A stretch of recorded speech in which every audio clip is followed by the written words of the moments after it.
fans all over the world. It's your boy Mac the Giants fan here with my guys, Lois Man, Adam Costas, Zion Zenith. This is the Premium Takes Podcast. Let's go. Boom! So Back at it in your music. life on a Friday afternoon. Thank you for that great intro, Mac. I'm your host for today, Zion Zenith. As he said, that's Adam Costas, and he is Mac the Giants fan. And boy, do we have a heavy show for you guys today. A little bit lighter, a little bit shorter show. It's going to be kind of like a special. We're basically going to be talking about our team, the New York Football Giants, that made a big move that you guys probably heard about on the on Monday, and you guys probably talked about a little bit. If you guys tune into the NFC East Roundup, make sure you guys do. That's why Mac the Giants fan and Adam Costas breaks down the NFC East every week on Wednesday. They probably covered it a little bit there, but we're going to talk about it here. But before we get into that, a couple of announcements. The major announcement that basically I want to cover is the changes in the show. After this episode, this is probably going to be our last recorded live episode. We're probably going to be moving it to a recorded episode and uploaded at a Pacific time. As we decide on what day and what time we should upload it, we'll definitely catch you guys. So make sure you guys are subscribed to Mac the Giants fan, Adam Costas, and myself on Twitter. As soon as we figure out a day, we'll for sure drop the news there, and it'll be probably in the next 2 weeks where the shows will be started to go recorded based. Now, it doesn't mean that you guys can't still participate. We are going to have a comment section where we're going to read your guys' comments. So make sure you guys are tuned in, and we're probably going to premiere it. So if one of us or all three of us is not busy and at the time of it premieres, we'll basically be in the chat, and then that'll give us a time to talk to you guys as well. Other news just broke. I don't know if you guys been following it, but ESPN and Disney had come to the agreement with YouTube TV. So basically, Disney, the parent company of ESPN, a whole little debacle about the price that YouTube TV was going to charge for the membership. Disney was trying to raise the price. YouTube was like, no, we don't want to raise our subscribers. We don't want that to fall on the subscribers. We like the price point that we're paying right now for our YouTube TV. So for the past, I believe 3 weeks, you couldn't watch Monday Night Football. You couldn't watch ABC. You couldn't watch anything on YouTube TV, and you only could get those games on Hulu. In response, YouTube TV took away all the Disney channels. So there's a little bit of a streaming service battle, but that has been resolved. And if anything, we, the fans, really lose out of it all. I'm glad that it got resolved, and us fans are the ones that reap and that sow the benefits when this kind of shit happens. When it comes to, business, money is going to be money. The world operates on money, so obviously we understand why. But fuck, if this happened in the middle of fucking April, no one would give a fuck. But the fact is, in the middle of football season and your subscribers to YouTube TV can't get ESPN, that's problems. I'm glad that did get resolved. What's up, Holy Bacon 5063? Thank you so much for being here, my friend. David Rodriguez, thank you as well. And then Joe Ferris, Premium Takes, no bullshit. Absolutely. A lot has been going on in the world of basketball, guys, that I do want to cover, but we're going to move that later on down the line as the season gets deeper. We're going to focus mainly on the New York Giants and the firing of Brian Daboll. But before we go into that, Adam brought up a good point that we want to start today's off. So we've seen. I'm gonna set the stage, and I'm gonna let Adam take over. We've seen Brian Daboll get canned on Monday, and I'm a big believer that it should have been a paired package. Now that Brian Daboll has gotten fired and Joe Shane remained, I'm gonna pose the question, and I'll let Adam set up his question as well, being that this is his segment. Do you think that was the right move, guys? Go right ahead, Adam. Ladies and gentlemen, I have a bone to pick.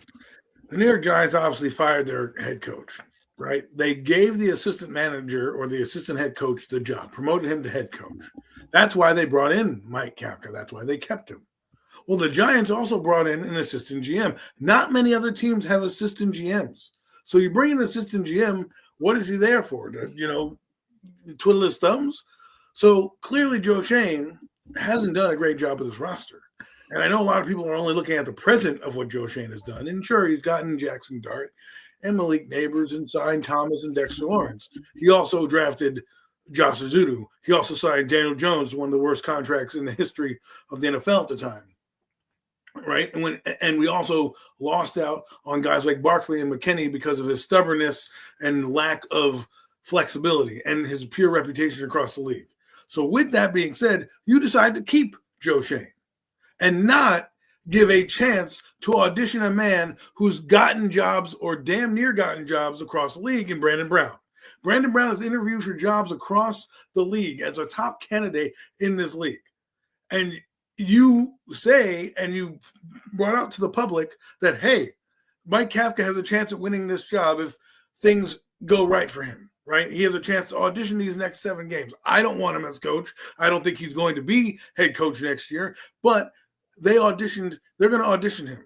Why not do the same for your general manager? You brought an assistant general manager for things like this to happen. You obviously knew that Dable was not getting it done. Dable was brought in by who? Joe Schoen.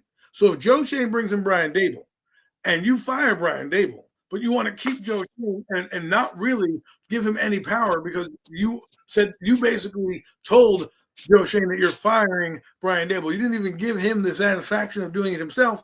You did it behind his back. So that tells me, what are you doing? And then the reports are coming out, well, he's looking at, he's possibly being evaluated for his job. He's being evaluated now? He's being evaluated these last 7 games. What about the last 3.5 years? Or are we just going to forget about them because all of a sudden his head coach gets fired? No, what you should have done, John Mara, is you should have given a guy, a young up-and-coming executive sitting on your board right now, and Brandon Brown, and say, you know what, Brandon, let's give you an opportunity these last 7 games to see what you may come up with or what you may find.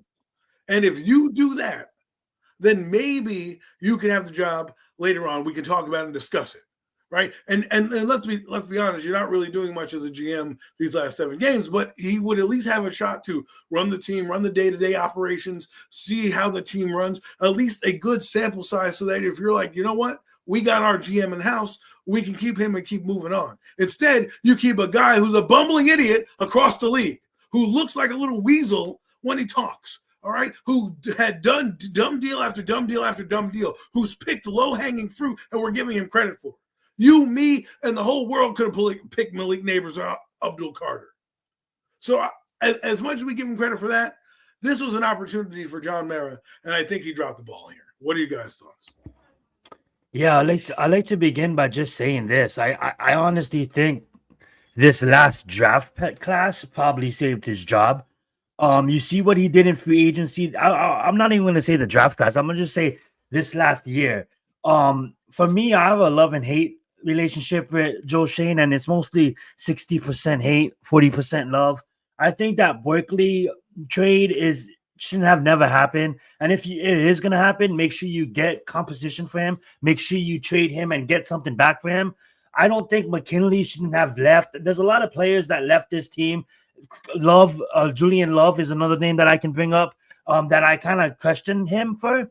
But at the end of the day, you look at his last draft class and last year bringing in Holland, bringing in Adebo, and majority can say Holland wasn't really like he was at Miami, but Holland did play some good football this year before he got hurt. Adebo, not so much, but he did have some good moments. But when I look at Cam Scatterboo, when I look at Marcus Mabo, when I look at Fedoni, even though Fedoni hasn't even taken a few snaps on the regular football field yet, when I look at him and I see someone that just looks that just plays tough, and then you have the main guy at the helm in Jackson Thorpe, right?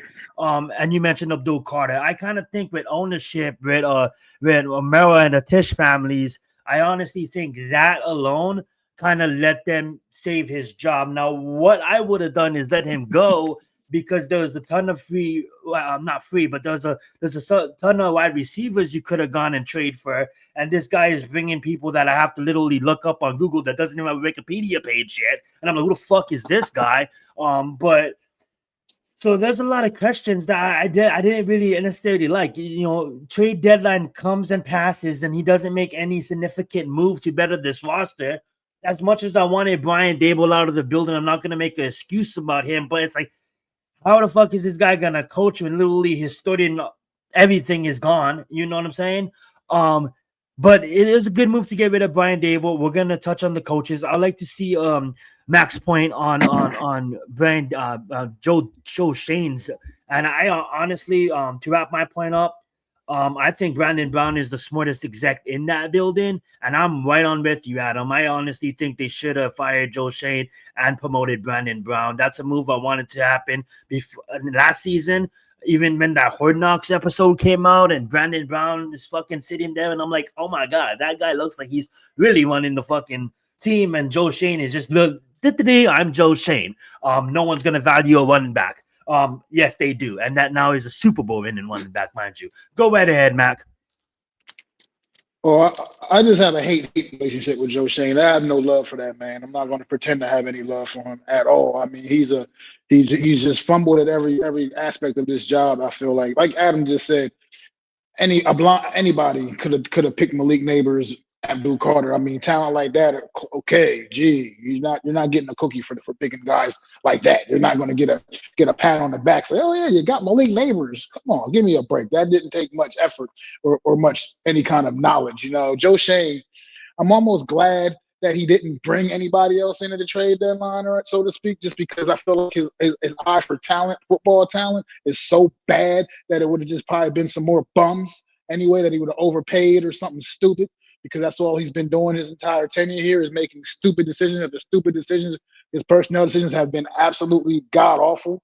But at the same time, you also go the other way and be like, look, while we got Evan Neal, Jalen Hyatt, Deontay Banks, guys like that we could have at least maybe traded off and got some kind of draft capital for, you did nothing. He did absolutely nothing. And we're just sitting here like, in the case of Evan Neal, he hasn't played at all. Jalen Hyatt's barely played. Deontay Banks is only playing by default. I mean, because he kind of has to now, because with the Adebo injury and the other injuries and we've had in the secondary. So this Shane is a bumbling idiot. Like you said, to go back to I don't want to keep harping on the Hard Knocks, but he made himself look like a fool on that show. And even with John Mayer, like, how do you fire Brian Daboll, but you keep Joe Shane, when clearly even on the Hard Knocks show, I mean, it felt like Brian Daboll, for what it's worth, to give him a little bit of credit, had a better grasp on, what would be good personnel for this football team as opposed to Joe Shane. I mean, I still remember the question when it was asked, would you trade up to get Jaden Daniels? And he was like, in a New York minute, you know what I mean? Wouldn't even think twice about it, you know what I mean? Like, whereas Joe Shane, you're sitting here fumbling around with a franchise running back that you don't want to pay a few more million to than what you like, that like he didn't deserve that or didn't earn that. Like Adam, like you said earlier on the show Adam, like Saquon Barkley at least earned his due, man. At that number 2 overall pick, he lived up to that value as a running back. I mean, sure, people can try to harp on a couple of the injuries he's had, but he was always a productive player when he was on the field for the most part, and he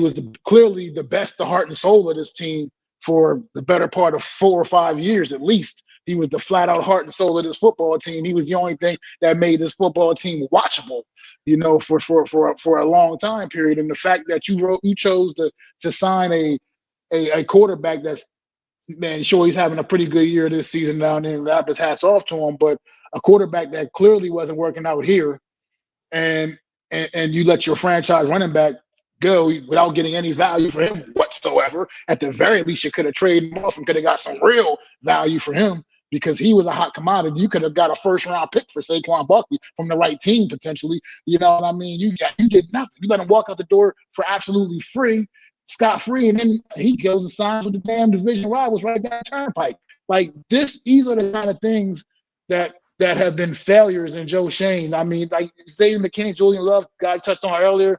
I get it, you can't sign everybody, but you didn't even, the fact that you didn't want able to retain any of these guys at all, and you watching them all go and just do their thing elsewhere, it's hard. It's hard as a Giants, hard pill to swallow as a Giants fan, especially when you watch what we're looking at on the field right now, at this team so depleted of talent, and we're watching these guys that were once here in the building just flourish elsewhere. It's frustrating for me, and I feel like there's no reason why Joe Shane shouldn't have been shown the door right on Monday morning as just the same way Brian Daboll was. You're right. Brandon Brown deserves that opportunity, man. He's been working his ass off over the course of the last few years. And then let him see what he could do, man. And then look, if it doesn't work out and you want to move on and get somebody fresh in the building, then so be it. But give a man a chance. What are you going to bring somebody else in and say, Brandon, you want to stick around and be assistant GM still? Like, what the hell is that? Right. Like, I think so. Oh, go ahead. Sorry. No, go ahead. No, go ahead. You're good. I'm good. I was going. I was rambling anyway at this point. No, That was a great take. Go right ahead, Adam. You touched on something that was interesting. I do believe you were talking about, the Barkley thing, and what we forget about is this is not a 1-year blunder. You had a chance to franchise tag him and sign him but you went with the quarterback. So not only did you have a career with the franchise tag, you underestimated the market, and then as you underestimated the market, you let him walk away because you were too busy being spiteful on them not paying a running back because you put a value on it. And then you go and sign a running back at the same damn near dollar amount in Devin Singletary. What to me, it's a dereliction of duty for him to fumble these negotiations up badly. I mean, the first time he tried to give them money, Barkley in 2002 during the bye week, Barkley golfed at it. He said, I don't like that money. I'm better than that. Right. Then again, he comes and they want to negotiate, and they're like, you know what? We're giving you the franchise deal. They signed a 1-year deal, gave him an extra bump of money. Why'd you do that if you didn't like him? You gave him an extra bump of money. He had a solid season in 2023, but everybody stunk. Then when it comes to 2024 and you need to sign him, you decide, oh, well, you know what? Aging running backs and putting these brackets on everything. Meanwhile, Derrick Henry gets paid, and a lot of these other guys, Josh Jacobs gets paid, right? And look how critical those two backs are to their team and what they meant. Look at Jonathan Taylor right now. Daniel Jones is nothing without that guy. He's got a reincarnation of a healthy Barkley back there. That's why he's doing well. Because when Daniel did well, he did well when he had a running back that was all-world in Saquon Barkley in 2022. And now he's doing the same thing with another all-world running back. So the fact that you misplayed this whole Barkley thing, you didn't understand and appreciate his value to the team, right? And his overall value to the fan base who bought jerseys and really supported this guy, you flubbed it up. And I've heard negotiations about Julian Love and other things like that. The McKinney thing. He wanted to be here. These guys wanted to be here. And all they were asking for is to be paid, compensated pretty well. Those guys are now playing above their contracts, technically. Okay? McKinney is being paid as the best safety in the league. Guess what? He is one of the best safeties in the league. Okay? So, sure, he wanted that money. Guess what? That money is now going to look cheaper because the market's going to inflate. So now you look like a genius having McKinney on the roster and not having Tyler Nubin fucking sucks. So what do? Instead of going out and getting another player, you hire Tyler Nubin and you sign Javon Holland, right, to try to make up for your mess and your fuck up. You sign Paulson Adebo to basically pair with Deontay Banks, where your third-round pick is doing better than your first-round pick. And then let's not talk about the Azudus, the McKeithans, the Darian Beavers of the world, these guys that we forget about because, they don't count. I was on a space before and they were arguing with me about, Joe Shane, the fourth, fifth, and sixth rounders don't count. They absolutely do because that's the heart and soul of your friggin' team. Those are the guys that build out your special teams. Those are the guys that are your backups that are coming up. Like, how many times do we bang the table to see Thomas Fidone, right? 7th-round pick, he got drafted. And yet we're not doing that. We're not elevating him. We're seeing other guys get burned in a lost season. Like, this is the time to evaluate these guys. And I feel like you're giving Joe Shane a reprieve, and these last 7 weeks shouldn't determine his fate because he stinks. If it's going to take you 7 weeks to come to the realization that some people may not want to work with him, some of these candidates that you might want to bring in, or that he's going to look like a puss because he won't have any fucking – you remember the last years of Dave Gettleman and Joe Judge? They're in the draft room literally looking at each other like they hate each other's guts. Like they hate each other's fucking guts. In the draft room in 2020. I honestly, I agree with you, and I honestly think, like you said earlier in the show, I honestly think it is gonna come down to, the coach. If the coach does wanna work with Joe, I honestly think Joe Shane doesn't really have that big of a say. I honestly think the New York Giants are gonna interview a handful of coaches, and I honestly think that one of those coaches, if hired, a veteran coach, if hired, is gonna probably say yes or no on Joe Shane. We all agree that he should have left the building the same time as Joe Shane. I'm sorry, the same time as Ryan Dable, but it is what it is. Anything else you want to say on the topic before you move on, Adam? Yes, just why are you going to let a guy like Brandon Brown possibly walk out the building without giving him a shot, right? Without giving him a legitimate shot and saying, you know what, the guy in front of you hasn't done well in 4 years. He hasn't produced anything. Sure, yeah, first overall picks, Neal, and all this stuff, but they don't play. Then Jalen Hyatt barely seeing the field. You're basically putting Russell Wilson out there and putting your power in over your coach, who basically wants to start Jackson Dart, who he saw, and you have to trust the coach. That's what I said to Mac when we were doing these shows. And I was arguing for Jackson Dart. Even when we were doing these shows, I said, I got to trust Brian Dable believes that he's seeing the quarterback that gives him the best chance to win, which was Jackson Dart, which Joe Shane did not allow him to play Jackson Dart because of Russell Wilson. So you made that choice. That guy stinks too. You need to put that on him. I want to see a new executive for the last 7 weeks to get a legit shot, because if he walks out the building, Brandon Brown, and goes to a team like Atlanta or one of these other teams that are going to need a GM, and he ends up doing well, and we're sitting here on our hands, sitting here fussing around with Joe Shane, still meandering around player after player, I'm going to be friggin' livid. Well said, well said. Alrighty, guys. So yes, that is the news on the GM. I think we all agree that Brandon Brown should have been promoted. But we diverse. That being said, speaking of Brian Dable, word on the street. I don't even want to open up this topic. I'm just gonna announce the news. We get you guys' thoughts on that. Word on the street is high quality candidate for Penn State. He was seen leaving his house with a Penn State hoodie on. Obviously, his kids go to Penn State. Obviously, Penn State fans are really, I don't know, like, what is that word when they're like, they want him, like they're, I slip in my mind, but basically they're canvassing for him. I honestly think that's a great move by Penn State. If you go and you grab someone like Brian Dable, yes, I don't like what he did with the Giants, but I still do think that this guy can give a lot for football. And I think that's a great move by Penn State. What's up, Mystery? Thank you so much for being here. Go right ahead, Mac. Fast take, Brian Dable, Penn State, love it, hate it, yes, no. What do you think? I mean, care look, less. I could really care less, honestly. I mean, hats off to him. He go get a job. It's a good coveted, college job, a good history legacy there. Maybe he can get his head coaching, build his head coaching chops back up at the college ranks. I just think right now he was in over his head here, man. It just wasn't working out. Whatever he was selling, these players weren't buying, and maybe he can get, and maybe his methods, some of his methods, from the way I hear somebody on his methodology, the way he speaks to the players, that'll probably translate a little better in college, than at this pro level anyway. That could have a lot to do with some of the issues that Brian Dable had here with the New York Giants. Things I've heard. Now, after a guy gets fired, all of a sudden all dirt comes out, all the tea gets spilled, and you just hear all these different random things, all these different blow-ups and whatnot he's had. And so, like, maybe he just needs to kind of find himself a little bit. So, good luck to him if that works out. A man got a family to feed, man. All that kids are great. Got a lot of kids. He got a lot of kids. He got a family to feed. So you got to take care of the family. You know what, man? I'm not saying I wish for the guy to be unemployed forever. Just go find some work. Whatever it is. Yeah, and you know what, Mac? Before I let Adam go, the guy is well respected around the league, football, not only NFL but also college. And for people who played with him since his days at Alabama, they really respect Brian Dable, and a lot of the media. He has, I don't know why, but he has a lot of respect for the media. I would love to see him at Penn State. Go right ahead, Adam. Love it, hate it. Who cares?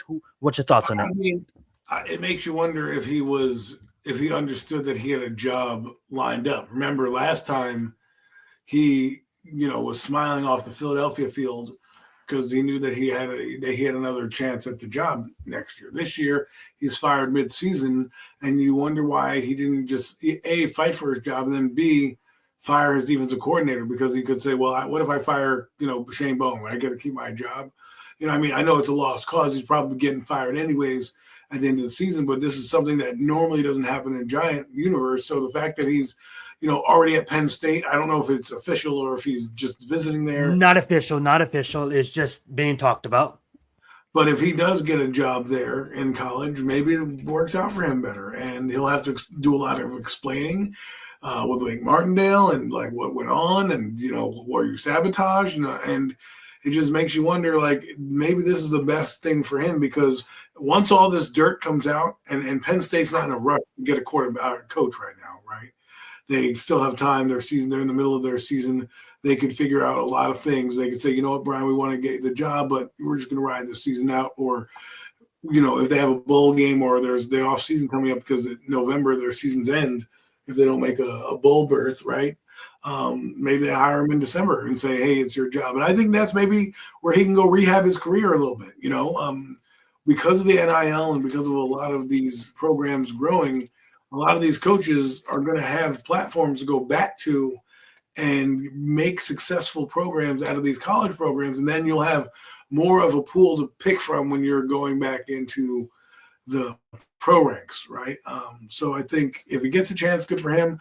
But I'm after this, I won't know where Brian Dable is until he signs with another team, or I Google him at some point down the road. Well said, well said. And I'm just high on the news because obviously I'm a big SC fan, and Penn State is in our conference as the Big Ten, and I want to see Michigan versus Penn State. You know how lit that'll be? Like, you get Brian Dable's offense versus not Bill Belichick's, Rent Mortendale's defense after that shit handled.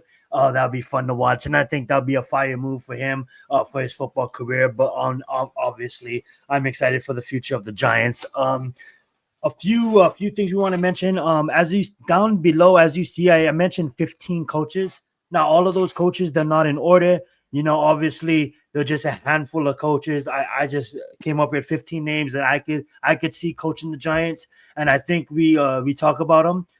Let's start with the interim coach right now. Mike Kafka got promoted to Giants interim head coach. And before we talk about him, I'm going to give a special shout out to Tim Kelly.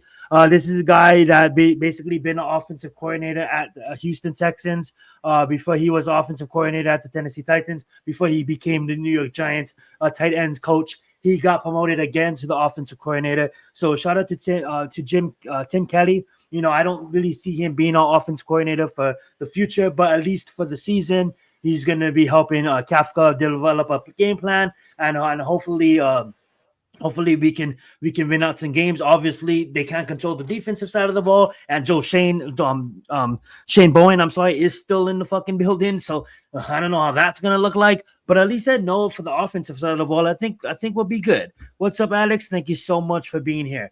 The reason why I say I think we'll be good, because I like Kafka. He's calm, he's cool, he's collective. Listening to his press conference, I respect the guy. You know what I'm saying? This is the guy that basically been around football his entire life, ex-player. This is the guy that doesn't it doesn't look like it's going to be too much for him. Now, will he be a regular head coach?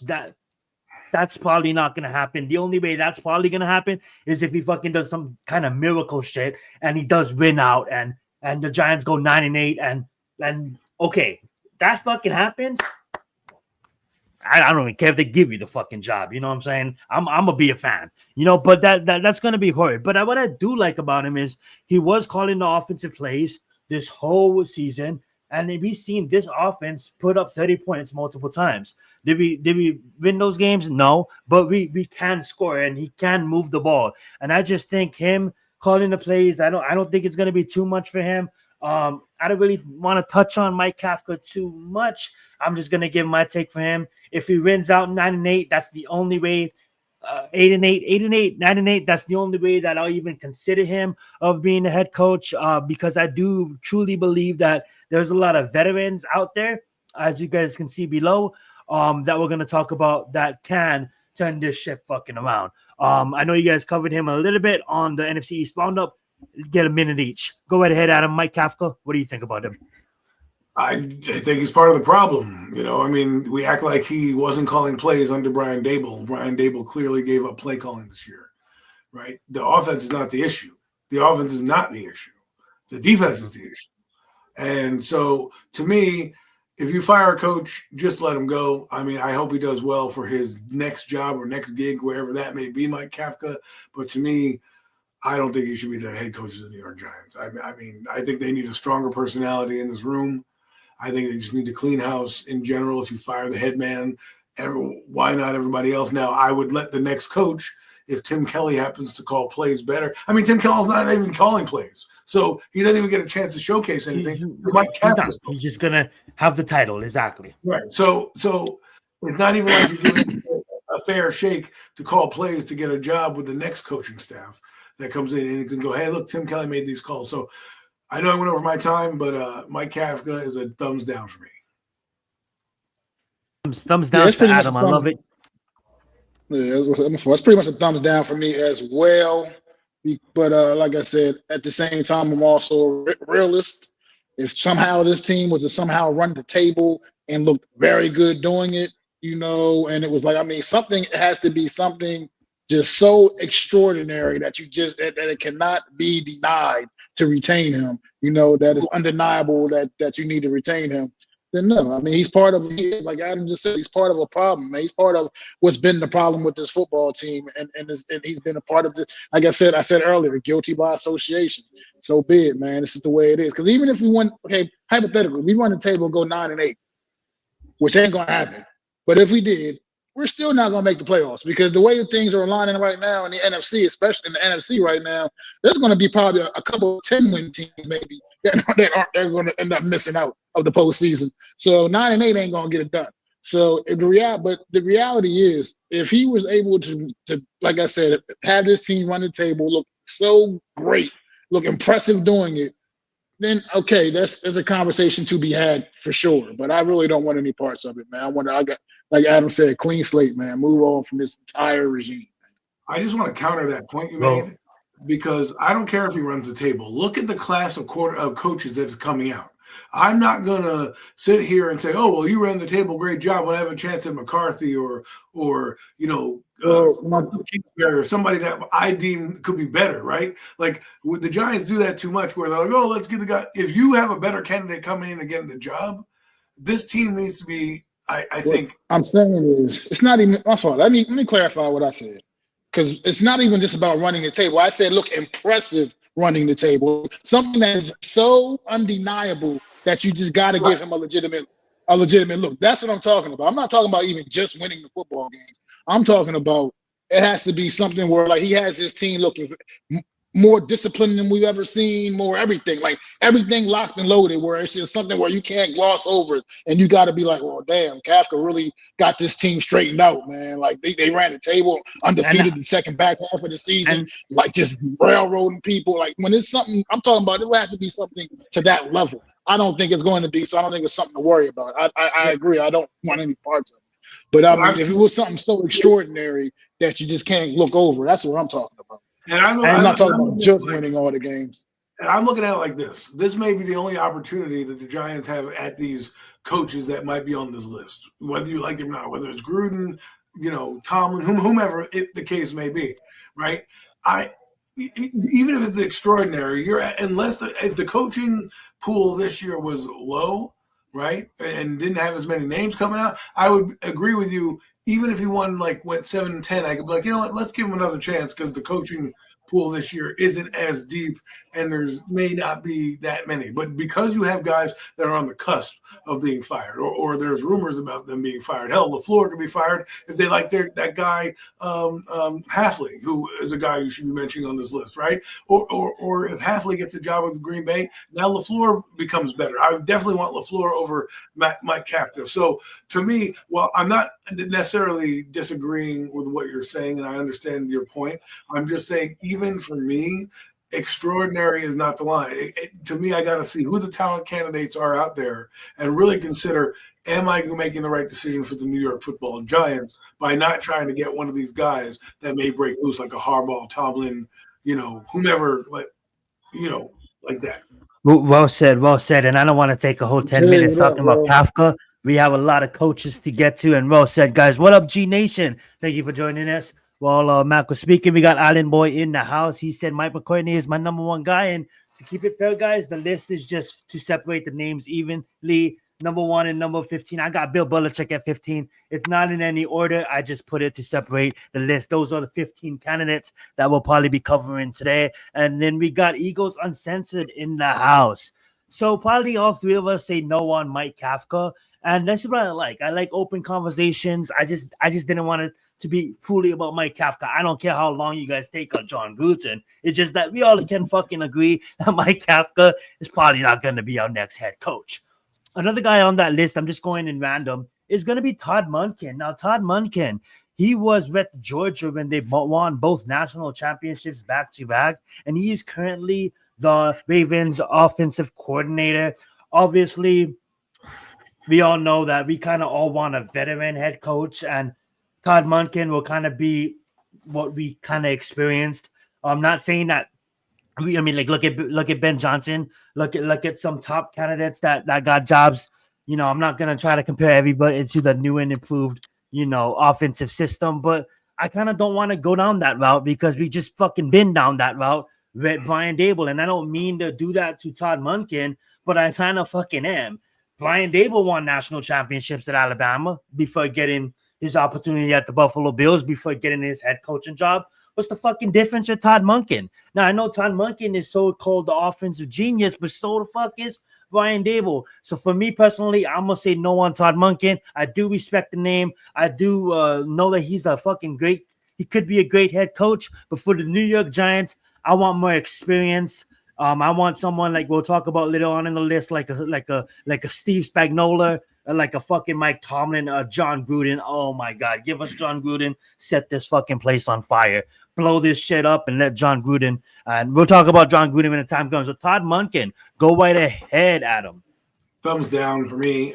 Not because I don't respect him, but I just believe the Giants aren't going to go down the naive route. He has no head coaching experience in all of his coaching right now. Some guys, even like Hafley, was a head coach at Boston College. So that, to me, that would check his box on there. So for me, no, he could be somebody else's first-time head coach. I love it. Go right ahead, Mac. Ditto. Everything Adam just said, the exact same reason. This team does not need the new hotshot coordinator with no head coaching experience. This team needs somebody that has a proven track record that can lead a football team, not just one side of the football. I think we need proven head coach. Even if you're in college, I love it. Works for me. And G Nation says, bring me a defensive mind. Another candidate on the list that I'm going to let Adam choose the next candidate next, but I'm just going to cover this candidate. I think he deserves to be on the list, but I'm going to say no because I don't think he leaves Notre Dame. It's Marcus Freeman. That's Adam's college team, so Adam knows Marcus Freeman nice and closely when he watches his Notre Dame games. I think Marcus Freeman would be a great head coach in the NFL. I think what he did at Notre Dame was rebuild it and brought them to a national championship appearance, but I just kind of feel that I put Marcus Freeman on this list to respect him. I wouldn't want him as a first-time head coach for the New York Giants.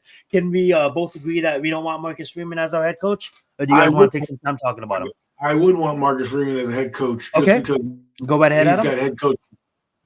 I would Marcus Freeman as a head coach because he has a head coaching experience, right? So he's taking a program and building a program up. Do I think he's going to leave? No, I think he's using this as a money ploy to extract more money out of Notre Dame, saying, hey, I'm going to go to the NFL. But if he is a guy that comes in, I wouldn't mind giving him an interview. And if I'm going to the route, I'm looking for a guy that has head coaching experience, right? I'm not talking about college. I'm not talking about high school. I'm talking about like big program. If you're going, like Lane Kiffin has head coaching experience. He head coached in the NFL, right? This guy, Marcus Freeman, coming from college, he's at a big program. I'd give him a shot. I wouldn't mind him as a coach. I'd put a thumbs up for him. Thumbs up for Marcus Freeman. Go right ahead, Mac. Yeah, I mean, he has head coaching experience and all, and I wouldn't be completely opposed to that either. I mean, because it's not the NFL, but he still has experience leading an actual whole, like leading a team. It makes a difference. You know what I mean? A head coach is different. It's levels to this shit. You know what I mean? Like Meek Mill said, it's levels to this shit. And you got to be able to you need a guy that has the proven ability to lead a team. And Marcus Freeman has done a great job at Notre Dame. Adam said, I don't think he's going anywhere, to be quite honest.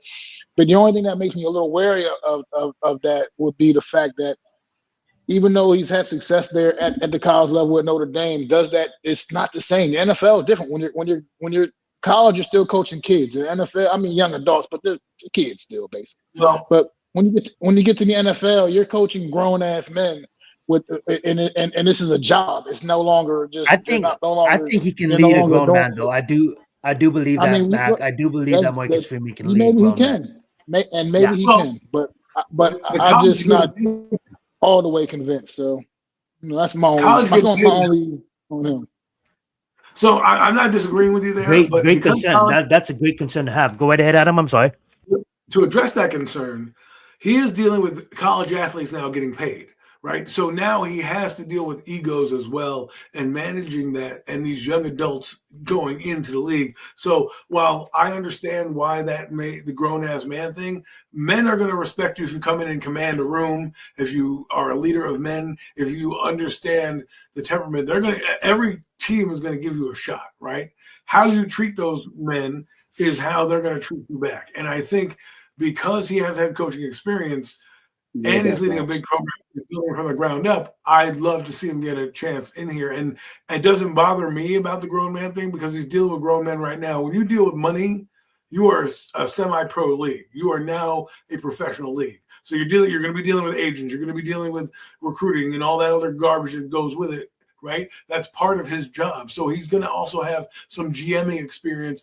I think it's a good idea. I think it's a good idea to bring in a guy like him with fresh ideas, and he can lead men. Because at the end of the day, a lot of this Giant team is young. So we're not, it's not like we're talking about an age gap like a Pete Carroll, right? Most people want Pete Carroll. Well, he's older.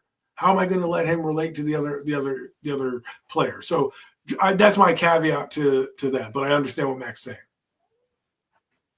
Well said. These are not all the names on the list down below, but these are some of the names. Adam, to make it kind of easier for you guys, pick one of the names and let's talk about them. I'm going to go with the guy I've been banging the table for the last few weeks, and that's Cliff Kingsbury. I'll start with him. I know right now he's been under the radar in terms of what he's doing in Washington, but I look at his overall, what he's done. He was a head coach at Texas Tech back in college. He moved up the rank. He also played in the NFL as well. He also, had head coaching experience with the Arizona Cardinals. Then he went back to college. Now he's coming back to the NFL. He went back to the NFL for a reason. He could have stayed at college, moved up the ranks, had a gushy life at the college ranks. He decided not to. He decided to come back into the NFL with Jaden Daniels. To me, it was him stepping back into the NFL platform and getting recognized. I think he would work well with the young quarterback in Jackson Dart. I think he's got innovative ideas. I think he's learned his lesson from last time in Arizona. Let's be honest. If you look at the coaches, he's the last coach to bring them to the playoffs since Bruce Arians. Okay, so we may hate on his Arizona tenure right now. The guy that's doing the job right now is not doing a very good job right now. So I think he would be good with his ideas. With Jackson Dart, with Kyler Murray experience. I just think that's the guy I would want. Thumbs up for him for me. I'm right on with you. I'm double thumbs up in it. I just think Cliff and Dort is magic waiting to happen. Thunder and lightning in a bottle. I just honestly think that Cliff, his air raid system out of what he did at Texas Tech, bringing that over to Arizona, obviously it didn't really work right away, but he was one of the best offensive minds and still is one of the best offensive minds in football. You've seen what he did with Jaden Daniels his first time touching, NFL ball in the NFL. I'm sorry. But that being said, like you look what he did with a rookie. I should have said it that way with Jaden Daniels last year. I just think a year two, Jackson Dort under Cliff as a head coach. He's gonna bring in his guys. That's what this regime kind of needs.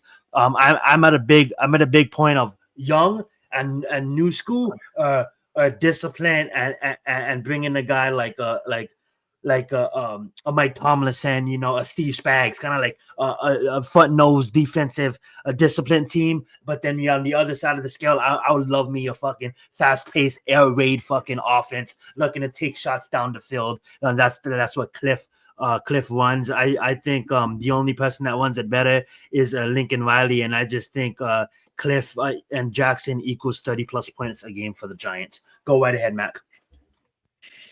Talking about Cliff Kingsbury, I would assume.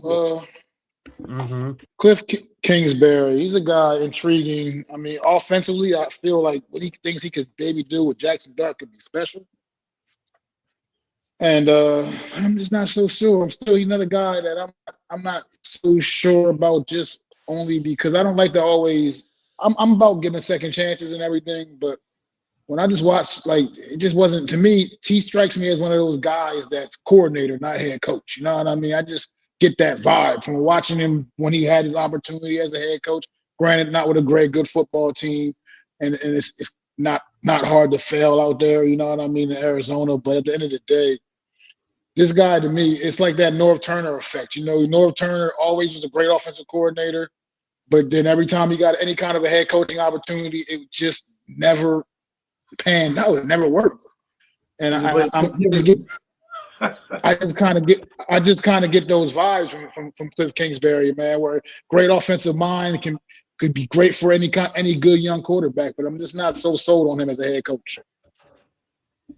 Well said. Well said. Mac, pick a coach off the list. If you need me to bring up the picture, I can bring up the picture again. If you see one that we haven't talked about that you want to talk about, please talk about it. Let's talk about there's Gruden the again, list. man. Let's talk about John Gruden. Let's talk about Gruden. Let's go. What's your thoughts on John Gruden? Go ahead, Mac. Well, I mean, I may be in a small minority here, but I just feel like that's the kind of coach I'm talking about. A guy with a proven track record, a pedigree, a winner, a guy that's done pretty much nothing but win wherever he's been, man. I mean, look, at one point, what the Tampa Bay traded what a first? Did they trade a first round pick to give John Gruden years ago? Like, come on, man, a coach for a head coach. Now I get it. People can't get the stink of the controversy. I get it. I understand it. I understand what y'all coming from, where people got that. It's a bad taste and it's not a good look. It's not. But let's face it. Do I honestly believe that man's truly just a flat out racist? I don't know. I can't put my finger on that because I watch him work with plenty of minorities, you know, and what he does is day to day. I mean, working with with talent, working with other quarterbacks, working with other players he's coached over the years. I mean, to me, I don't know enough to know to just flat out call this man a flat out racist. I mean, I get the what you call us on a good look, but the emails weren't a good look. But at the same time, I wouldn't want to lose opportunity on what could be a potentially great head coach coming in here because we're just going to just not let this guy live something down. Yes, it's egregious, but sometimes you got to be able to look past things sometimes, man. Yeah, but he kept that Tampa Bay team good and relevant. And that Raiders team that he left from was also a really good football team. So it's not like he wasn't doing his thing out there with the Raiders, man, before he got traded to Tampa Bay, Lou. That's just what I got for that. I mean, I know you say he kind of inherited Tony Dungy's team, but he did some good things for that football team, and he put them over the top, and he did good things with the Raiders before he got there. So to me, I just think we gotta we can't just always dwell on the past. Like I said, even up this past off season, like I said, we're talking about his little quarterback camp stuff he does. I watched him work with Cam Ward and Shador and stuff like that. Like it's not like he's just like anti working with like minorities and stuff like that. So I just don't. To me, I'm not gonna there and let that just completely, taint. Maybe like me say, oh no, make him a complete, take him off the table, man. I think John Gruden's exactly the type of hard nosed, and he can run a football team. It's not like he's, like I said, he can run a football team, manage a football team correctly, and he has a pedigree of winning, and that's what this team needs. Somebody that can win. Well said, Matt. Go ahead, Adam. John Gruden. I mean, that's unfortunate that Tony Dungy's name doesn't get to be on the Lombardi Trophy where John Gruden's name goes. I mean, as much as it was Tony Dungy's team, he took the team and made it better and put it over the top, right? I mean, I understand what Tampa Bay did, but they were good. They weren't Tony Dungy good. Tony Dungy didn't put him in the Super Bowl. Right now, I get what he built that team and everything like that. I would want John. But Tony Dungy did win another Super Bowl a few years later. Go ahead. But who was his quarterback was No, Man, he the one and didn't only. win the Super Bowl with Brad Johnson at the helm. That booty ass squad of a thing, right? Like he couldn't do that. So he brought. If you look at that Tampa Bay team, he brought an island of misfit toys to the Super Bowl. All right, Keen McCardell, Keyshawn Johnson, like Brad Johnson, a couple of guys. Like they were not. The only thing that was Hall of Fame on there was the defense, where you have like 4 or 5 Hall of Famers on that defense. And he built that defense up. And, he didn't build that defense up. He coached it up enough and to get them to be the dominant unit that they were that year, right? They were absolutely dominant that year. And he went to the Raiders twice, made that team a winning program. Who knows if the Tuck rule doesn't happen where the Raiders are, right? Also, he came back, and the last time the Raiders, I think, went to the playoffs, John Gruden was their head coach, right? Even though, he said the emails, he had Derek Carr as his quarterback, and he went to the playoffs with Derek Carr and was very competitive as those teams grew with the Mahomes of the world and everything like that. So, would I think he can build a program here? Yes. I mean, is he controversial? I mean, I guess I didn't read the emails, and at some point, it's not like he murdered somebody. You know what I mean? Like Max said, he's dealt with many employees of minority status. So I don't sit in the room with him. I don't know what he does, right? But all I can tell you is that if he has time and he has autonomy to build a football team, he can do it well. And I don't think it's going to happen. But if he were interested in the job, he should be on your list of candidates to interview. At least that's how I feel. Yeah, absolutely. And I think this is what this list is about. I think it's not about it's just about who's available. And as a 5-star organization, we should be looking at John. Now, as far as the racist stuff goes, like Lou brought up, I can't talk about that. Like Adam said, I don't fully know. Obviously, there's a lot of shit in all of our private life that we don't want out there. And if it was out there, that being said, I'll leave it at that. But that being said, though, I do like John Gruden because he knows football. He knows football. I like watching his breakdowns of these matchups every week. I follow his YouTube channel, and I'm going to admit, John Gruden want me some money. Listening to him and picking with him want me some money. The guy knows football, man. Regardless of what you think about him, he knows football, and I just think it gets this team where we back need to be disciplined. Discipline is back in the fucking building. Hard cut nose practices is back in the building. He's gonna be fucking living on that fine line. Like he's gonna be trying to press. Beyond the point, but I'm gonna make the point. Like Japanese squid vessels, that Chinese squid vessels that just hover 2001 miles off the coast of these borders to harvest squid, but they don't pass the border because they're still in international water. That's what John Gruden is. All these fucking practices, they're like, oh, you can't hit no more, you can't this. John Gruden is gonna push it right up to the line, and then if I was like, you put, what do we got now? We got motherfuckers blowing on each other and shit. Like pause, but practice is not practice no more. When John Gruden practices, it's gonna be fucking practice. These motherfuckers are gonna be tired in warm-ups. That's what this football team needs. Go right ahead, Matt. Well, maybe we won't give up 33 points in the fourth quarter. One just last thing about the whole John Gruden thing, the controversy. So, like I said, look, here's the thing about him. Is there anybody that has anything on true record where they see him out? Like, he's not like going to Klan rallies and shit like that. He's not fucking like, here's the thing. He's guilty of being caught doing something that probably a lot of people do. You know what I mean? Like, and he thought it was something that was never, other people wouldn't, it's not for everybody's eyes. You know what I mean? But you got to think about the reality of this world.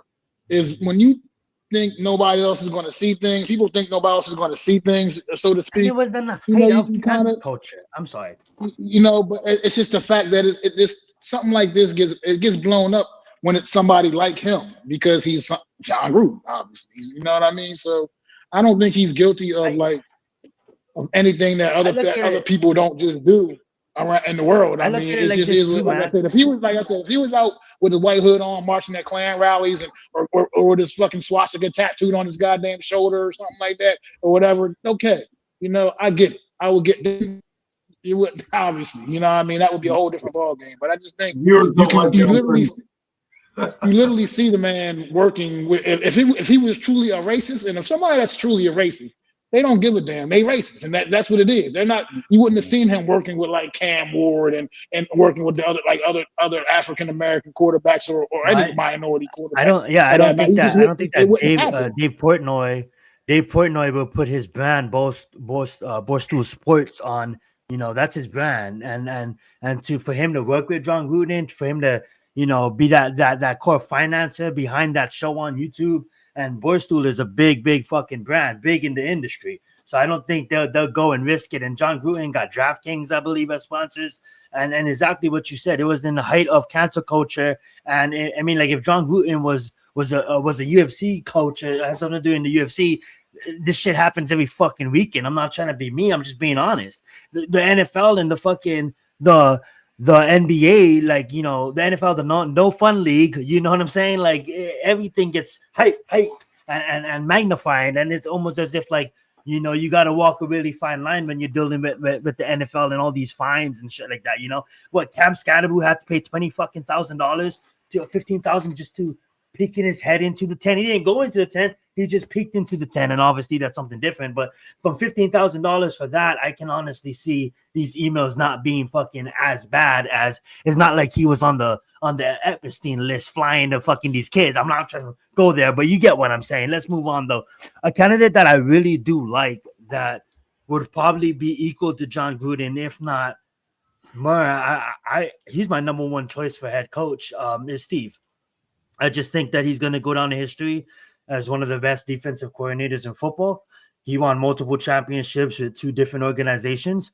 And I just feel that this is the time to separate yourself from Andy Reid.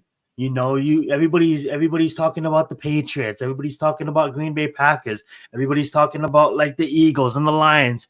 No one's talking about the Chiefs. And watch the Chiefs fucking do it again. And if the Chiefs do it again, I just think that's the right time for you to separate yourself. You did everything that you can accomplish at a defensive coordinator position. Come back to the team that you wanted best in 2007 and be our head coach and get it right. I think Steve Spagnuolo, head coach for the Giants, is an absolutely major win. Dub 1,000 aura for the city and throw a parade if you get hired. Like, that's how big he is as a name. I just think that I really want him as our head coach. Go right ahead, Adam. Well, I love the nostalgia, and I think I would like Spagnuolo here, but I'm going to give it a thumbs down only because I think he's made a Hall of Fame career as a defensive coordinator.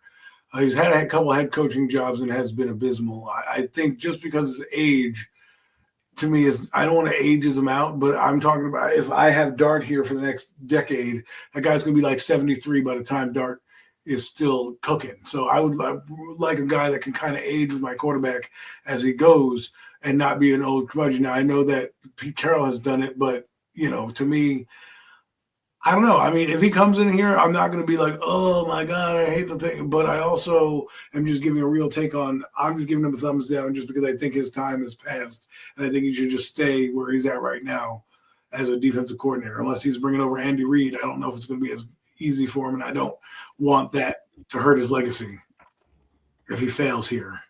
I got something for you before Mac makes his point because I think that'll kind of add to Mac's decision too. I have Lane Kiffin up here as a head coach, but we just seen Cliff Clary come over from Texas Tech and be a head coach for the Cardinals and not really worked out.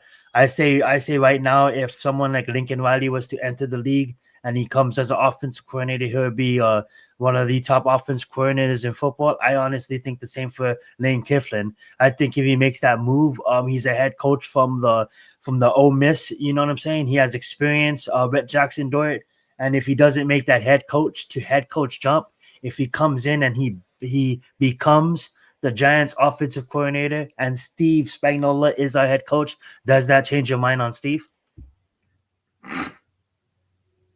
It doesn't. My mind not changed on Steve Spagnuolo. Steve, go right ahead, Matt. Go ahead, Matt. Steve Spagnuolo, I feel the same way about him as I feel about Cliff Kingsbury, man. I just think some guys are coordinators, some guys are head coaches, man. And I think you got to know your lane, man. And Steve Spagnuolo, once again, he's had a shot. He was a terrible head coach of the Rams. He had a shot as an interim head coach with us when we fired Joe Judge. He was the interim, right? If I'm not mistaken, right? Spags was the interim head coach with us. And granted, those were, I mean, once again, terrible football teams. And you're not inheriting a good football team here either. You know what I mean? So I just think some guys, you got to know where your lane is. Look at the guy, the old man from the Eagles years ago. What's his name? Jim Johnson? Is that what it was? Yes. The defensive coordinator?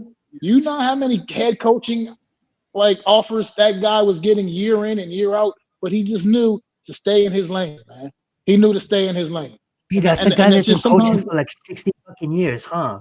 He's still coaching. Some guys just yeah. I don't he's know. like Well, I think I'm guy on the Bengals. Is that guy on the Bengals? You got to ask yourself this question, though. Go. Sorry. I interrupted Matt. Let Matt finish. I'm sorry. No, I just think some guys just gotta know their lane, and I think Spags is just a good defensive mind, good defensive coordinator. I don't think he's a good head coach. Well, my question is, he won. There's a couple Super Bowls he won. He's at the pinnacle of your sport, and you didn't leave then. I mean, I understand that he's earned it now, but usually look what happened with the Eagles. They won the Super Bowl in 2017, and Gannon and Shane Steichen both leave to go get head coaching jobs because guess what? The iron's hot because they won a Super Bowl.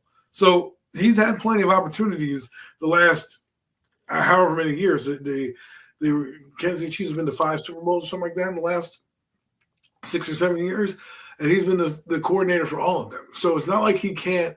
It's not like, to me, I would win at those times. They may not make the playoffs this year or be a deep run in the playoffs this year. We'll find out because this team is the Kansas City Chiefs. You never can count them out. But for me, I'm not saying I would be mad that the Giants hired him. I'm just saying I have to give him a thumbs down for me as a Giant coach. If he decides he wants to coach in another team he wants to come to, great. I just feel like that opportunity has come and gone, right? Who to both of you guys? Spags would be fucking amazing. No, all right, I get the point. Okay, I want to bring up this fucking legend. Okay, this GOAT right here. This is the guy I thought you guys was talking about. And this guy denied head coaching jobs over and over again, and he's still fucking coaching for Tampa. Shout out to Tim fucking Moore. Okay, born in 1938, a consultant. He been in the fucking NFL for like 60 fucking years. The guy's 87 years old and still not a head coach. Okay, you got New Orleans Saints back in 1997. You can see his time before that, starting going all the way back to the Minnesota Pittsburgh Steelers 1977, and he's the Tampa Bay from 2019 offensive coordinator, first-time Super Bowl champion. When I seen him on a Tampa Bay game this last week, and they're like, "Yo, this guy is like this years old." I'm like, and they're talking about all his greatness. I'm like, how the fuck did this guy be in the industry for 60, 70, 60 fucking years and never got a head coaching job? I was mind boggled, but obviously he denied. He got opportunities to coach a whole bunch. He just likes staying in his lane. And sometimes staying in your lane, you're gonna go in the Hall of Fame. And I guarantee you, when this guy is all said and done, Tim Moore is one of the best coaches in football, and I just think good on him. About to wrap this up here, guys, but we do see names like Mike Tomlin, John Harbaugh, Kevin Stefanski is not on this list, but I truly believe, talking to some Pittsburgh Steelers fans around my area, they're tired. They're tired of just winning. They're tired of hitting the playoffs, losing a high draft pick, and then not making the Super Bowl. And 18 years is a great career. But sometimes we've seen it with Tom Brady. We've seen it with Bill Belichick. Shit just gets old. And it would not shock me if, again, that one and done with Aaron Rodgers, that the Steelers move on from Mike. That's a name that I would absolutely love just as much as I would love Spags. Another name is John. I can see the same thing with the Ravens. Shit just gets old and they just move on. So let's touch on Mike. Let's touch on John. Matt, go ahead. Mike Tomlin, like I said, I haven't been talking much about him because it's a decision that you got to wait for him to make. Because the Steelers are not going to fire or let Mike Tomlin go. Okay, that's not going to happen. So until Mike Tomlin decides to say that he's looking to go elsewhere, it's most likely he's not. You know what I mean? It's just there's a reason why the Steelers have only had 3 head coaches in their franchises. They don't just get rid of coaches, especially ones that win football games. So, and he does that. Mike Tomlin clearly wins football games. So that's why I haven't been talking much about him. But at the same time, if he were to become available, yeah, absolutely. Yeah, I'm on board with that because he is a winner, and this team needs a winner. But there was I just got something on my phone just now, just to reassure like everybody. Like I said, they keep throwing Bill Belichick out there. He once again has put out a statement. He has no interest in the New York Giants job. He has no interest in going back into the NFL. He's confirming that. He's confirming that. So people on the Bill Belichick train. Now, granted, a lot can still change from now until the end of the offseason or whatever. But come on, let's get off that train for right now until he becomes available, at least. At the very least. Let him become available. Go right ahead, Adam. Well, people complain about winning too much. You know what I mean? Like, oh my God, we got to get rid of Mike Tomlin because what do? We win so much. Like, great coaches, everyone wants to get rid of them because they win football games. I mean, I'm sorry that the ebbs and flows of a team, goes up and down, right? The guy has had a winning record most of his years in the NFL. Okay, so the fact that you want to every year in the NFL, every year in the NFL, he's had a winning season, and we're like complaining about it. The New York Giant fan would be salivating at this shit right now. We've had a coach that has won 5 games in the last 20-something. Okay, like give me a break about this bullshit. If Mike Tomlin becomes available because the Steelers decide, and I agree with Mac, the Steelers won't fire him. They'll ask him to resign. Right? They'll say, you know what, we're not going to fire you, but we think you should step down, right? And we're going to give you the opportunity to step down. That's how I think they would phrase it. And if they want to keep it in the family and say, but I do have this cousin that has a job opening, I would tell him, you know what, I drive there, pick up Tomlin myself. I'd be a chauffeur. I go to Pittsburgh myself, say, Mr. Tomlin, you don't know who I am, but I know you, and I'm going to drive you to 1925 Drive in East Rutherford, New Jersey as your chauffeur because he is that great. If you want to throw him out because you're tired of winning, okay, well, then I'll gladly take him. Well said. Alrighty. I think we should let's cover some of the younger guys. I know how we kind of already feel on first-time head coaches, but I mean, like, it would be awkward not to talk about these candidates because they're doing absolutely awesome work as for their respectful teams. As they pull down on the list, I'll read them off. Obviously, we don't need to take our time to touch on Mike McDaniels, Dolphins head coach. Let's touch on Jesse Minter, Georgia's defensive coordinator. We got Joe Brady. A lot of people like him, Buffalo's offensive coordinator. And Clint Klubnik, I had it on Saints offensive coordinator, moved over to the Seahawks offensive coordinator. Any one of those names that you guys want? If anything, if I have to pick one, it'll probably be Clint. Due to as what he's doing with his team right now in Seattle, and has that offense looking great. But outside of that, I'm not really high on any of those names. I just wanted to mention them. Go right ahead, Mac. Go right ahead, Adam. Well, the thing is this: I would want Clint Kubiak just because he's an offensive guy, and his dad was a head coach with the Texans and with the Denver Broncos and things like that. So I would want him to be, that guy because at least I know, like Sean McVay, that we'll go fast, Adam. We did give a nice take on Marcus Freeman earlier in the episode. So after the episode bookends, go right ahead and rewind it. And we did get a good take on Marcus Freeman out of Notre Dame. Absolutely. Go right ahead, Adam. I'm sorry. So Clint Kubiak works for me. If I wanted to, he'd be the only one out of that. Jesse Minter, while I like what he's doing in Seattle, I just need if he had head coaching experience in college, like the guy that I like, that I'm starting to get around because his name keeps coming up, Jeff Hafley with the Green Bay Packers, again a head coach with Boston College. To me, that would give me more, a little bit more interest in him because at least he had a chance to be a head coach somewhere, and I can at least use that, and he can explain to me. Pulling guys. So, and I think Kubiak would have a good list of, candidates to pull for other things. So I think That's why I would pick him. I do not want anything to do with Joe Brady. It's already bad enough we had one Buffalo guy come here. I don't need another Buffalo guy to come here and try to save what another Buffalo guy did. Joe Brady was a hot commodity in the coaching cycle. I understand. I know what he's doing with Josh Allen in that offense. But to me, I would stay away from him just because of Joe Shane. Well said. Go right ahead, Mac. Look, I mean, I'm not. My opinion just feels the same as it has been. Like I said, I think this New York team, this team needs experience, proven winner. At this point in time, like I said, only way I'm even really looking at any of these coordinators and new whatever guys are if we exhaust all our options with veteran, proven candidates. You know what I mean? That's just or how I feel about it. I'm standing on that because this team needs a leader, a proven leader.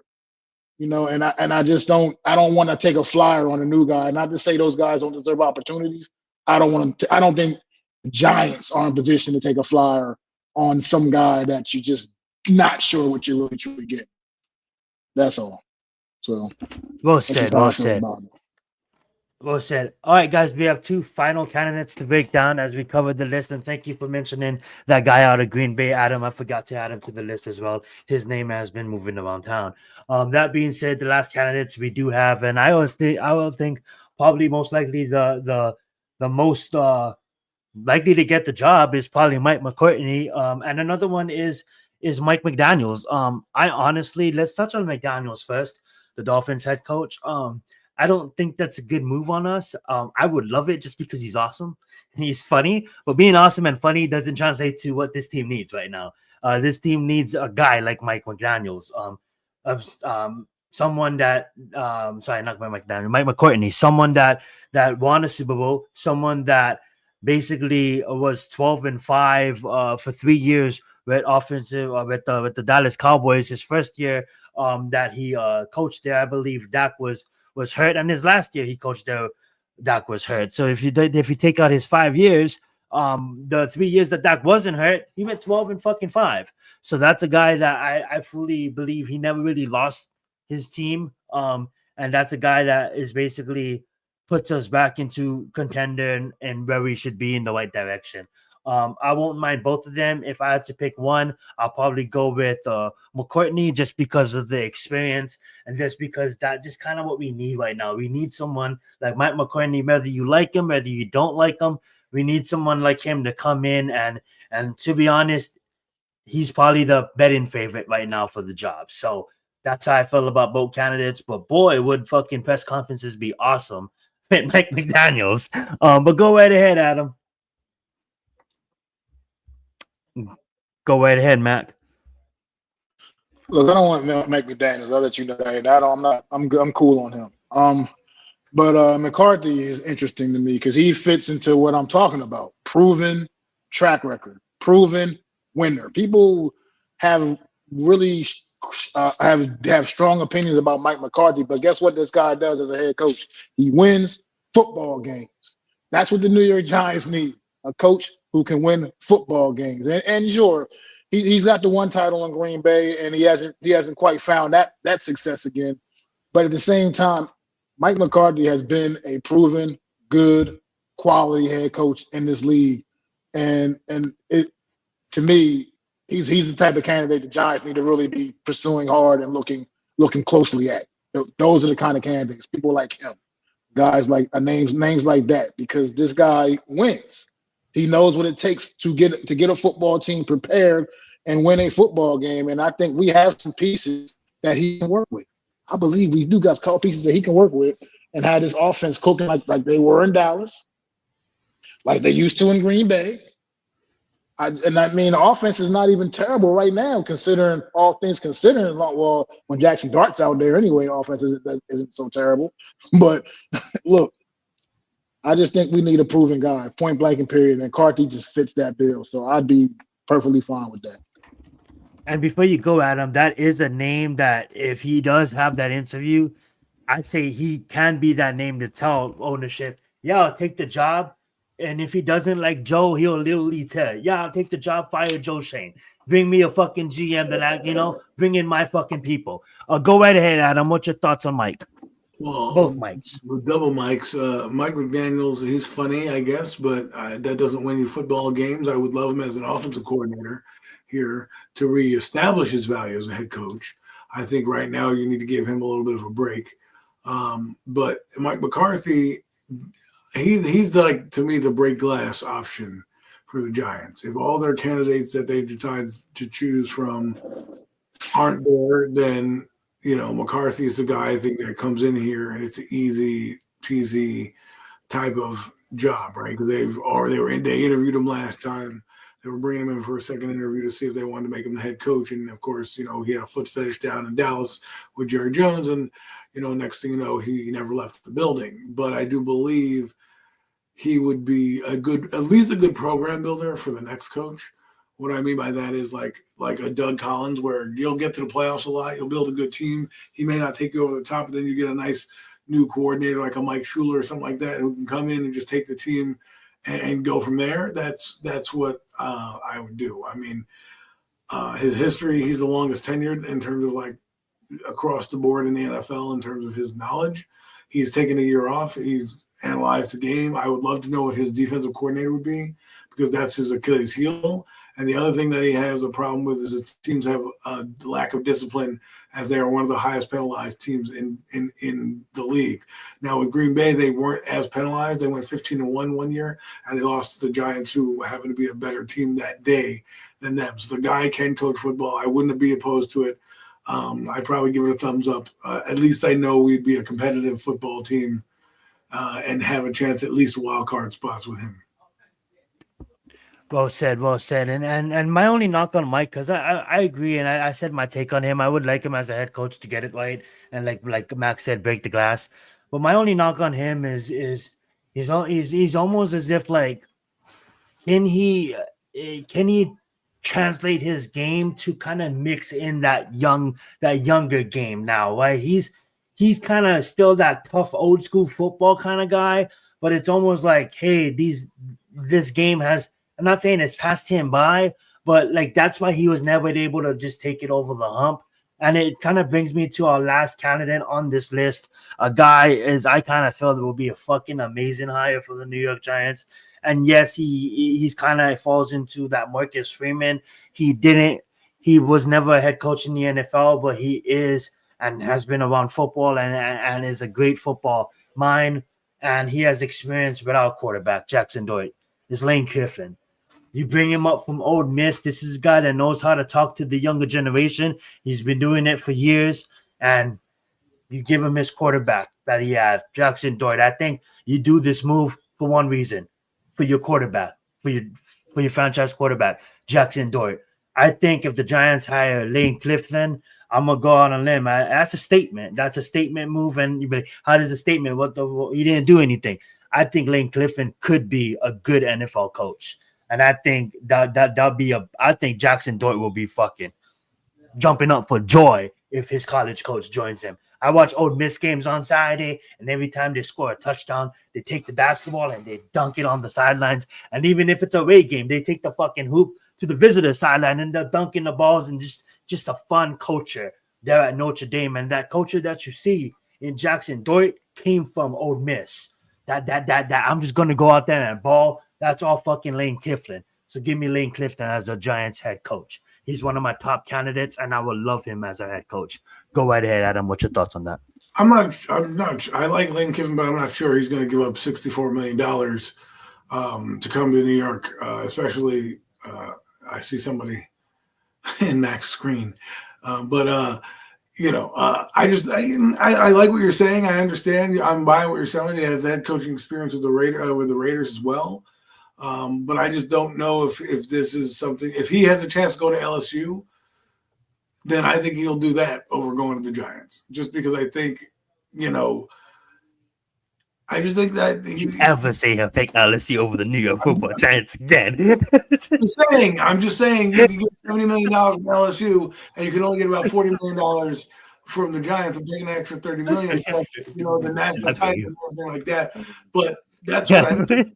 The last thing I'll say about Lane Kiffin is that it's not that I don't want him here or anything like that. I just think I don't know if he wants to be here and if that's going to be a viable option for us. I just think I'm not saying he doesn't ever want to come back to the NFL. My point is, if he was struggling with Ole Miss right now, right, and they were going to be like 5 or something like that in a bowl game or whatever, I could easily see him saying, you know what, I'm going to jump ship to New York, right? They're not a bad team, Ole Miss, right now. They're like, what, 8 wins or something like that? So the top team, yeah.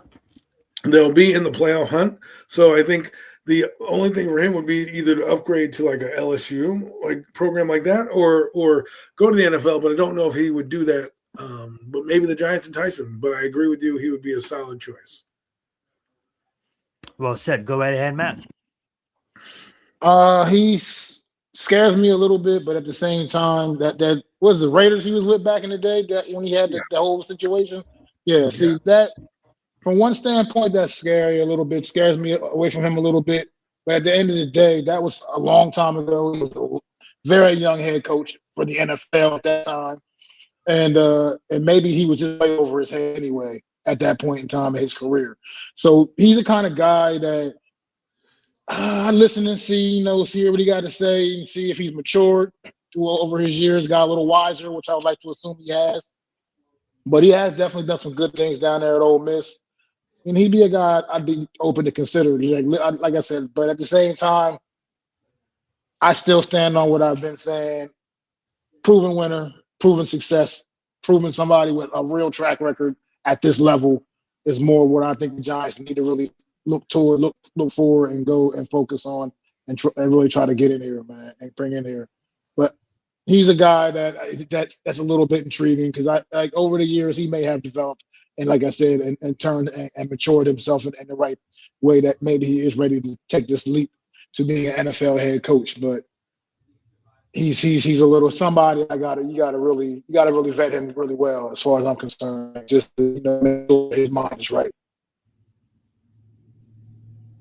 Because look for example, I'm sorry. Look for an example with Nick Saban. You know what I mean? This guy was a great college head coach. Great, all this guy, boom, boom, boom, and goes down there. Was it Miami? Was it Miami that he just he did that bullshit, man? Like, because it just wasn't. It was over his head, man. It was sometimes these guys belong where sometimes you just got to know where your lane is, man.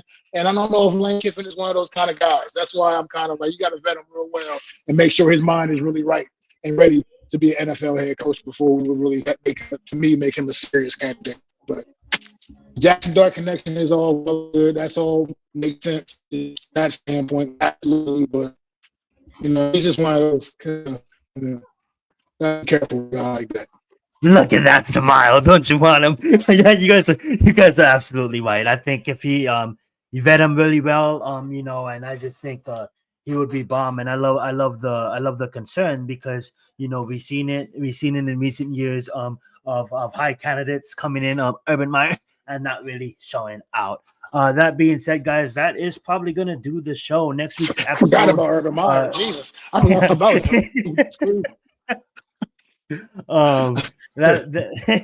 He had a forgetful time in Jackson. It is going to be recorded, so look out for it. In the next 2 weeks, we're going to have a show.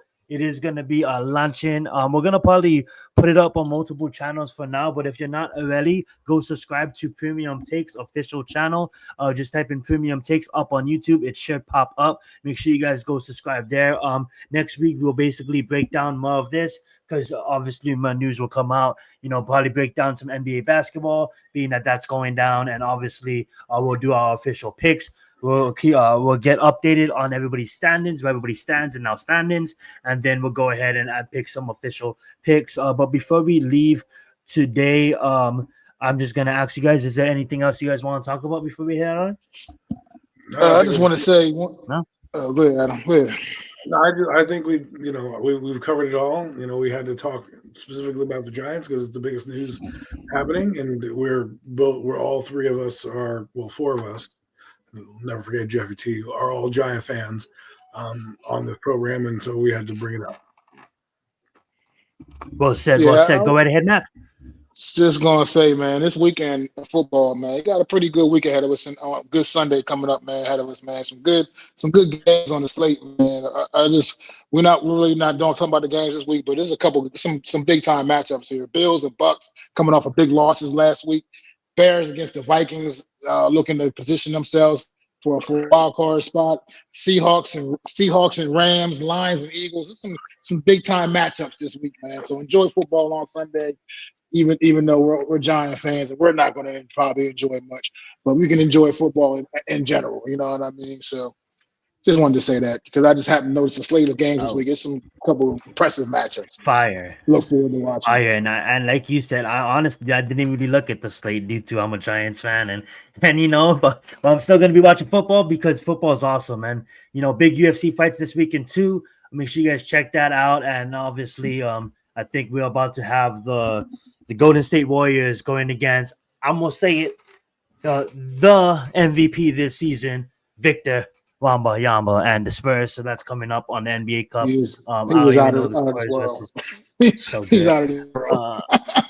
Yeah, don't even know the score on the Miami game right now, but I think the Knicks is fucking killing us. So New Yorkers, I know you guys love it. I don't know, y'all don't watch college basketball. Tell me how much you watch college basketball. You seen that 7'9" kid down at the University of Florida, yo? He was it's like a fucking giant, bro. 7 and 9? 7'9" freshman. Yeah, University of Florida, man. Yeah. Made in the lab. These kids are fucking made in the lab. And I want my 7'9". He's not some little bony 7'9" kid. He's got a little bulk on him, man. He's not like some little. Can he play? That's all I ask. Can he play? I mean, he's a freshman. He's coming along. I'm just saying. You know. I've seen Jordan. What makes me think of that is like 7'7", not do shit in the NBA. Okay, I've seen John Bradley 7'6", not do shit in the NBA. You know what I mean? Like so. Mobumba. Skills. I honestly say I know we gotta get going, not to drag this on, but I will say, man, watching Victor this year play, it's almost like he's fucking playing out there with kids, and these are the fucking NBA. Like he's just grabbing the rebound, throwing it in there. Like it's like, God, this guy's good. But yeah, let's get out of here, guys. Thank you guys so much for being here. Back over to you, Mac, to close out the show. Well, thank y'all for tuning in to another edition of the Premium Takes Podcast. I am Mac the Giants fan with my guys, Adam Costas, Zion Zenith, and as always, throw them fours up for the one and only NYG Jeffy T, always here with us in spirit, man. And we'll be back. Like you said, we got some new things going with the show, so we're not quite I'm not exactly sure when you're gonna catch us again, but we'll be Premium Takes is coming back at you, man. It's gonna be, like you said, recorded from now on, and just try to, make the show a little bit better, improve the show a little bit for you guys, and do some good things, man. But we appreciate all of y'all. Please go out and subscribe to all our channels. Help continue our channels all to grow, and it don't take nothing to hit that subscribe button, hit the like for the streams, man, and just support the channels, man. We all out here working hard for y'all, man, and we appreciate y'all coming to the chat and contributing as well, man. No doubt indeed. And we'll be back, and we'll see y'all again, man, sometime soon. Pass.